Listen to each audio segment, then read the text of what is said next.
So in this shots we are going to discuss about this problem. இந்த ப்ராப்ளத்தை வந்து நம்ம வந்து எப்படி சால்வ் பண்ணணும், எப்படி பேசிக் ஐடியா நம்ம வந்து பார்க்க போறோம். இந்த ப்ராப்ளத்தை நமக்கு என்ன கொடுத்திருக்காங்க பார்த்தீங்கன்னா 19.5 gram of வந்து பார்த்தீங்கன்னா fluoroacetic acid is dissolved in 500 gram of water. The depression in freezing point, the depression in freezing point வந்து கொடுத்திருக்காங்க. That's 1 degree centigrade and Van der Waals factor வந்து கேட்டுக்கிறாங்க. அப்புறம் then dissociation constant வந்து கேட்டுக்கிறாங்க. அப்ப நமக்கு என்ன பார்த்தீங்கன்னா delta TF வந்து நமக்கு கொடுத்திருக்காங்க இல்லையா? அப்ப delta TF which is equal to KF into molality into நமக்கு வந்து I வந்து யூஸ் பண்ணணும். ஏன்னா Van der Waals factor எல்லாம் யூஸ் கொடுத்திருக்காங்க இல்லையா? Van der Waals factor கேட்டுக்கிறாங்க.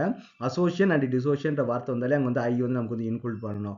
அசோசியேஷன் டிசோசியேஷன்ற வார்த்தை இல்லை அப்படின்னா நம்ம வந்து I வந்து இன்க்ளூட் பண்ண தேவை கிடையாது. அப்போ இந்த சாப்டர் வந்து ரெண்டு டைப் ஆஃப் ப்ராப்ளம்ஸ் வந்து இருக்குது. காலிகட்டி ப்ராப்பர்ட்டிலே I யூஸ் பண்ற ப்ராப்ளமும் இருக்குது, I யூஸ் பண்ணாம பண்ற ப்ராப்ளமும் இருக்குது. அப்போ டிசோசியேஷன் அண்ட் அசோசியேஷனுக்கு வந்து வார்த்தை வந்தா மட்டும் தான் நம்ம வந்து I வந்து நம்ம வந்து யூஸ் பண்ணணும். இங்க நமக்கு என்ன கேட்டிருக்காங்கன்னா I தான் நமக்கு வந்து கேட்டிருக்காங்க. ஓகேவா?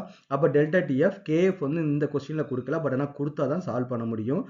வாட்டரோட KF வேல்யூ 1.86. ஓகே, அது வந்து மாறவே மாறாது. அப்போ KF வேல்யூ அப்புறம் வந்து மோலாரிட்டிக்கு தேவையான எல்லா வேல்யூமே கொடுத்துருக்காங்க. அப்போ நம்ம டைரக்டா நம்ம என்ன பண்ணலாம், I வந்து கண்டுபிடிச்சிடலாம். ஓகே, இப்போ இது நமக்கு என்ன கொடுத்துருக்காங்க, இது வந்து 1 டிகிரி கொடுத்துருக்காங்க. டெல்டா TF வந்து நமக்கு வந்து 1 டிகிரி கொடுத்துருக்காங்க. KF வந்து நமக்கு வந்து 1.86 இல்லையா? KF வேல்யூ வந்துனா 1.86 அண்ட் மோலாரிட்டிக்கு நமக்கு என்ன தேவை, W2 divided by M2 and சால்வெண்டோட வெயிட் நமக்கு தேவை W1 into 1000. அப்போ இந்த வேல்யூ எல்லாமே கொடுத்துருக்காங்க.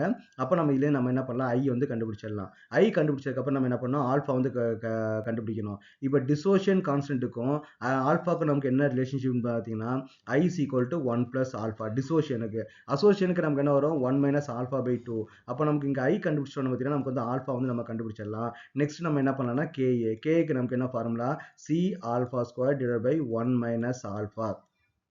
ஸோ அப்போ நமக்கு வந்து ஆல்ஃபா தெரியும். கான்சன்ட்ரேஷன் என்னன்னா நாங்கள் மோலாரிட்டி வந்து கண்டுபிடிப்போம் இல்லையா, மோலாரிட்டி, அந்த மோலாரிட்டியோட வேல்யூ தான் நமக்கு வந்து கான்சன்ட்ரேஷன் நம்ம வந்து யூஸ் பண்ணணும். அப்போ C alpha square divided by 1 minus alpha போட்டிங்கன்னா உங்களுக்கு வந்து KA வேல்யூ வந்து கிடைக்கும். ஓகேவா?